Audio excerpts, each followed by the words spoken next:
बहुत सारे लोगों का ये मानना है ईसाई और मुस्लिम दोनों का धर्म ग्रंथ काफी हद तक एक जैसा है। इस सवाल का जवाब उनके लिए बहुत ही आसान है जो बाइबल वचन को सही से समझते हैं।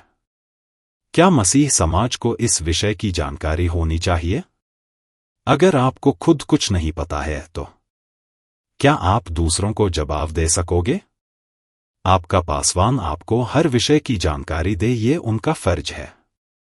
जब तक बाइबल वचन आप सही ढंग से पढ़ना और उसको समझना नहीं सीखते हैं, आपको लगता रहेगा बाइबल और कुरान में काफी समानता है। कुरान ईसा मसीह के कितने साल बाद लिखी गई? कुरान ईसा के 600 साल बाद और 600 मील दूर लिखी गई थी। केवल मुस्लिम विद्वान ही ईसा की सूली पर चढ़ने से मृत्यु को नकारते हैं।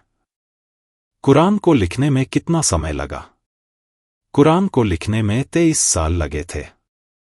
कुरान को एकत्रित करने का काम जैद इब्न साबित ने किया था। जैद ने हड्डी, पत्ते, पत्थर पर लिखे गए पन्नों को एकत्रित कुरान के मुताबिक तौराह मूसा पैगंबर पर आई थी किया और कंठस्थ किए गए पन्नों को भी शामिल किया। बाइबल को लिखने में कितने वर्ष लगे? परमेश्वर ने बाइबल लिखने के लिए वास्तविक लोगों को प्रेरित किया। इसे परमेश्वर ने 1500 वर्षों में 40 लेखकों ने लिखा है। मुस्लिम धर्म में कितने देवता है? इस्लाम एक एकेश्वरवादी धर्म है जिसमें देवता अल्लाह, अरबी ईश्वर, इस्लाम में ईश्वर को कहते हैं, अंतिम पैगंबर मोहम्मद हैं, जिनके बारे में मुसलमानों का मानना है कि इस्लामिक धर्म ग्रंथ कुरान दिया। बाइबल में कितने परमेश्वर के विषय में लिखा है? पिता, पुत्र और पवित्र आत्मा त्रिएक परमेश्वर है।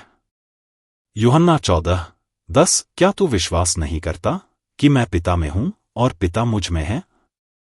ये बातें जो मैं तुमसे कहता हूं अपनी ओर से नहीं कहता, परंतु पिता मुझ में रहकर अपने काम करता है।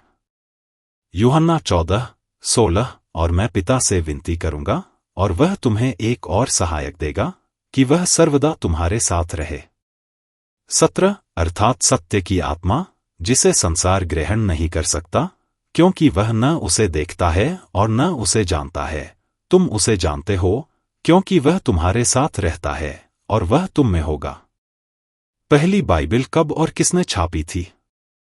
दरअसल दुनिया की पहली बाइबल 23 अगस्त के दिन ही मुद्रित हुई थी।